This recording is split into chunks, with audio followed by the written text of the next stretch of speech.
Hello there and welcome back to another review. So today we're going to be looking at an old school classic kung fu movie released by Eureka Entertainment, and that is The Skyhawk, made back in 1974. Now we get a lot of stars in this one, from obviously Kwan Tak King as Wong Fei Hung. Along him though we also have Sammo Hung here, Carter Wong, Wang In-sik as well. Now it's very easy to sort of put this film in with the likes of sort of Hapkido and Shaolin Plot, all of them sort of early Sammo and Carter Wong vehicles. Another one being sort of like When Taekwondo Strikes, all sort of that same era when Sammo had done a lot of work with Angela Mao and Carter Wong. Now this film is from the same director as the legendary Kickboxer with Lo Lei, or Five Fingers of Death, whatever your preference. And this was another one of their movies that I'd seen clips of from time to time, seen it acknowledged in various kung fu documentaries, but never actually got round to seeing the whole movie. So it's fantastic to sort of finally own a copy of it.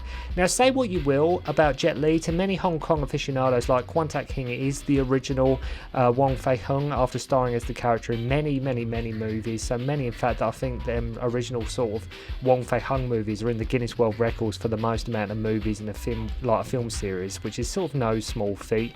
Obviously Tak King was brought in to sort of reprise his role as the Chinese hero, not just here but also movies you remember from like Dreadnought and also The Magnificent Butcher. This is why there is a lot to be said for Kwan Tak King appearing on screen with Sammo. In many ways it could be seen as sort of a passing of the torch, or like the old starting working with the new young actor stunt performer in Sammo, who would go on to obviously be a huge part of the classic golden age of Hong Kong cinema and what was to follow in the 80s. Not many people in the West realise how important them old Wong Fei Hung movies are.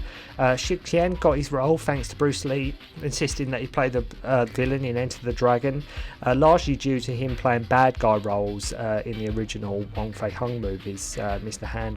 So I think the series had been sort of finished for about 4 years by the time this film was made, and this was Kwan Tak King's I think it was for his first return to the role. And I think the title of the film, The Skyhawk, was for the benefit of Western audience, to give our hero sort of a nickname who would have, like, Western audiences would have no idea who like Wong Fei Hung is.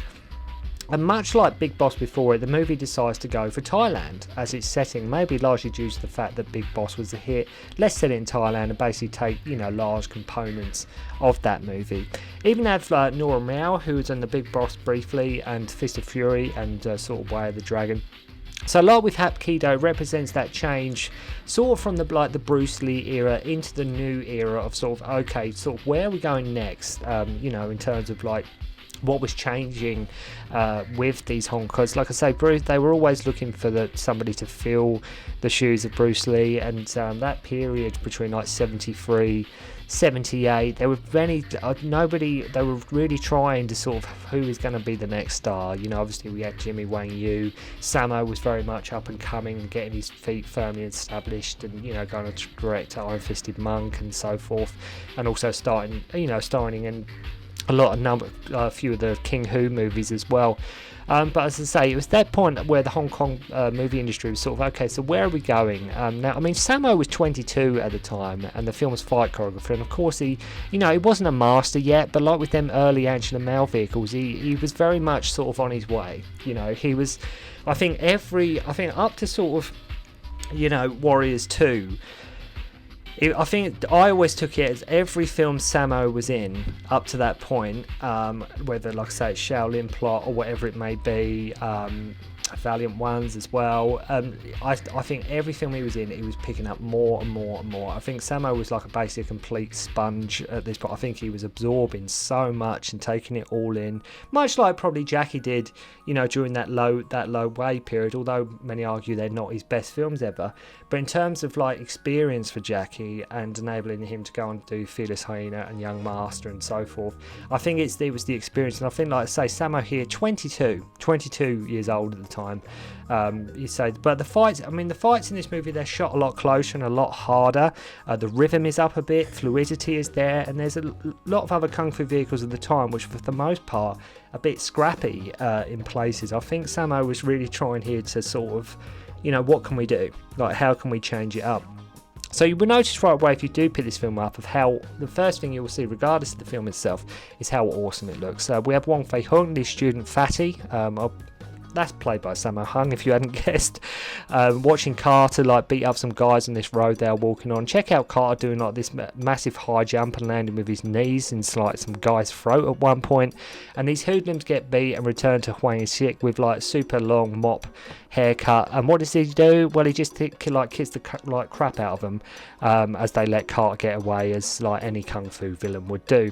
Like I say, the fact it is set in Thailand, they make sure to get the most out of these locations. Despite Sammo and Carter being in the movie, make no mistake, this is a Kwan Tak King movie. Do not make any mistake about that. Interestingly, there is a guy called Joseph Kyo who done the music, not to be confused with the actual director, Joseph Kyo. And what is interesting is that the movie has an almost tropical look, which really makes the film feel vibrant and like colourful. It really does have a good look, this film. So no sooner can you say the words kung fu movie and Sammo and Carter have to deal with Lam Ching Ying and his thugs in a forest. Which this scene visually looks more like something out of like a King Hu movie. So Hwang Sik catches up with Carter and kicks the crap out of him, and naturally, of course, Sammo and Phi Hung save him, being the good-natured people that they are. As mentioned, we have Nora Miao here too. Also we have Chow Seung as Boss Gu, who you'll probably remember from like the Chinese boxer. Nora's Miao's dad, Uncle Zhu, is a guy he has a beef with about his workers. Again, I'll just crash through the plot as I always do, and go through the movie. So Carter's name in this is Leo, but I'll probably just call them just Carter and Sammo, just to keep things simple and easy for everybody. So they go out for a meal. Nora, Fei Hung, her dad, who Fei Hung knows Carter. So all getting on, all is well. Worth noting as well that Sammo has barely spoken in the movie so far. This isn't a Sammo Hung movie, but as I say, he's sort of barely spoken. He's sort of on the sides. He's a supporting player. Naturally, Nora and Carter can't stop looking at each other. Sparks are flying. And speaking of the big boss, you also recognise the foreman from that movie appearing in this one too, if you do remember the guy from the big boss. So Gu tries to pay off some people so they convince these workers to come and work for him, as these guys they wanted to help them won't play ball. He just straps them to some logs and puts them on a conveyor belt with a buzzsaw. As you do, when you want to get your point across. I mean, it's going to get the job done, isn't it? So one of the guys gets a knife in the back, and the other is like blackmailed into helping. I love how the boss is like, remember, nothing happened here. Okay, yeah, sure, just traumatized the guy for the rest of his life, but he's like, just remember, nothing happened. So Carter wants Wong to be his master. We think we could see that coming. And worth noting as well, it's not been fully explained why he was being chased at the start of the movie either. Carter and Sammo take to the market to sell some healing powder to make some money, and you guessed it, they get started on by some thugs.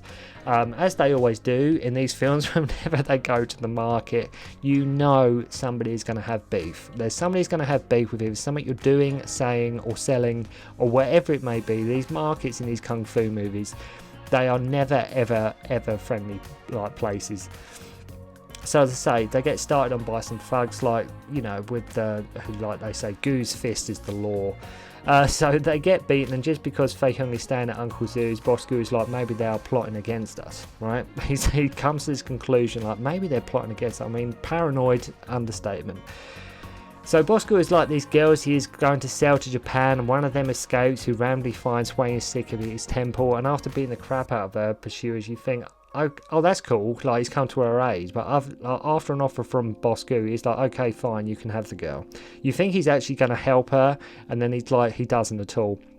So Hwang invites Skyhawk to meet, and to show he means business, he kills a fly with some chopsticks. Now, even though Hwang Sik's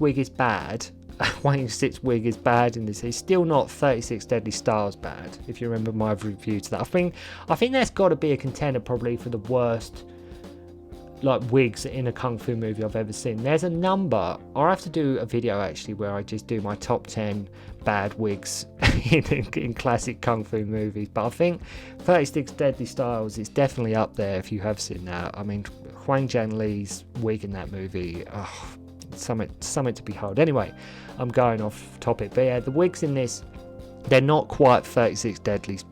His wig in this is not quite 36 Deadly Styles bad. So Sammo and Carter get taken on, and Fi-hung is like, we must be patient. Next they are training, so not sure what happened there. Like, he invited them, wanting Carter at the start of the movie, and then just sort of lets him go. There's a few things where it's like he wants Carter, and then here he just sort of lets him go as well. And it's quite funny how they make a point that Carter's character can do they make a point that Carter Wong's character can do better flips than sort of Sammo, even though I don't think in real life Carter Wong could do a backflip, as far as I know. Even have his like double at one point, you can quite clearly see his double, he does a flip off camera. Like, he goes behind, I think it's behind like a wall, he does this flip, goes off camera, and then Carter walks into shot to give the illusion that it was him that done it. So the lady owner of this restaurant gets arrested by Goo and his thugs. Sammo and Carter come to their rescue. They've been so busy, these two, Carter and Sammo, at this point. And the husband is a guy who's borrowed money from Boss Goo and should never borrow money ever from these kung fu villains. If there's one thing I've learned, you just never get in debt to a kung fu villain. I mean, that's rule number one. Shame on you.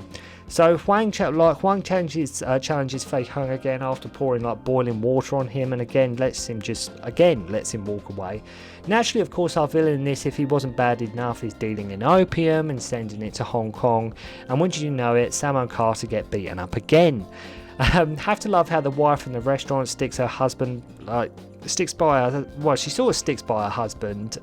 even though it was him who got them into all this mess anyway. I mean, this husband of hers is really put them in some really deep water here, but she, as I say, she sticks by them despite all the mess and trouble that he's caused. So he takes the deeds and says he wants to mortgage the place, and Gooey's like, well, now I have the deed, you can move out. Right? So these business deals and transactions, they never go well in these movies, do they? They never ever go well. And for some reason, Sammo isn't even mad at the guy. Bearing in mind, this is like his sister's husband causing all this trouble and strife. But anyway. So Nora's dad is now walking around Goo's warehouse, where Fi-hung is at this point in the story, is anyone's guess. I know I've said it a few times, but I really can't stress, I'm sort of crashing through the plot as I always do, but I really can't stress how good the picture looks on this release. It really does look amazing. So he's gone like sort of pay off the debts. They let him and Sammo go, and you think, okay, that weren't too bad, but lo and behold, they ambush and kill him as he is walking home. Sammo sort of gets ambushed too, and you know it's going to happen as well, because they both look so happy as they are leaving. It's like, no, you can't, you suddenly realise you're not going to make it home. That's not going to happen. Anyway, Boss Goo and Huang go after Sammo, and they're going to do the whole kneel before me and call me grandpa, and I might let you go. And the kicker, spoiler alert, if you don't want to know any more, please stop watching the video, but the kicker is, yes, Sammo dies in this movie. All this because of a restaurant, basically, and that is what he lost his life for. So whilst they're grieving, Carter is like, I must take revenge for Fatty. So even in death, this guy can't give him a bit of respect by using his real name, right? Like, Sammo's just been killed, murdered, and he's like, I must take revenge for Fatty. Like, he couldn't even just use his real name at this point. And it's odd, this film, as you don't get a real... Like with a lot of the Sammo Hung sort of Angela Mao, Carter Wong vehicles, you don't really get a lead as such in a way. It's almost like everyone is sort of taking a back seat for everyone else, and sort of nobody sort of steps forward to sort of lead the movie. But you could argue it is Kwon Tak-hing, but they sort of bring Carter forward as well, and it's sort of like I say, there is no real lead, but at the same time there is a lead, if that makes sense. So you have to love the balls on like Wei Wen, who just douses this guy's casino and sets fire to it whilst it's open, I might add. Like, he's like, not at night or anything like that when it's like he just goes in there, just douses the casino and sets fire to it. Yeah, he gets caught. Yes, the chase begins, and yes, he gets knifed as well. So now Fi-hung and Carter want to sort them out, basically. You can see where this is going. There's been an evil guy. He's up to no good. So they capture a guy who betrayed them, even though, to be honest, this guy really sort of had no choice. You get Kwon Tak-hing showing off some of his bow staff work here, and you have to love the not so subtle transition they make from location to studio when this fight erupts.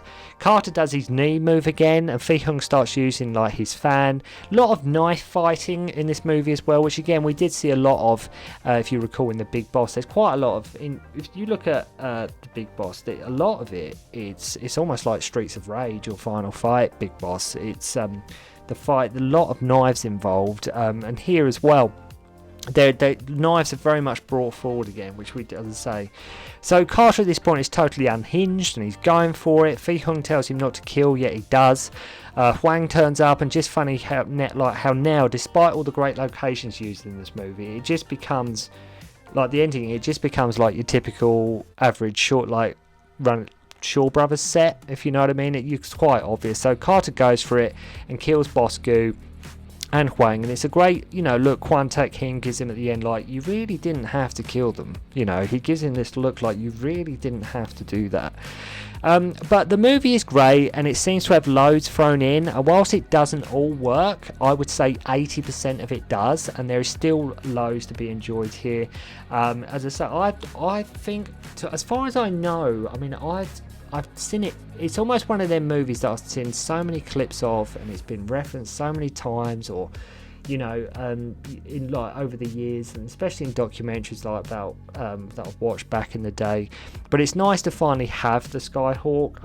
I just, it really is nice to have that sort of sitting on on my shelf. But I would say 80% of it does work, and like I mentioned, there's still a lot to be enjoyed here. You've got Sammo, you've got Quan Tak Hing, end of our two heroes sort of setting off, which we would have had, I wish we would have had a bit more Nora Meow here, but then I suppose you can't have everything. So if you have seen the Skyhawk, let me know.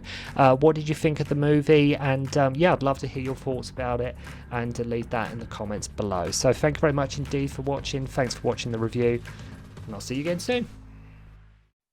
Don't concentrate on the finger, or you will miss all that heavenly glory.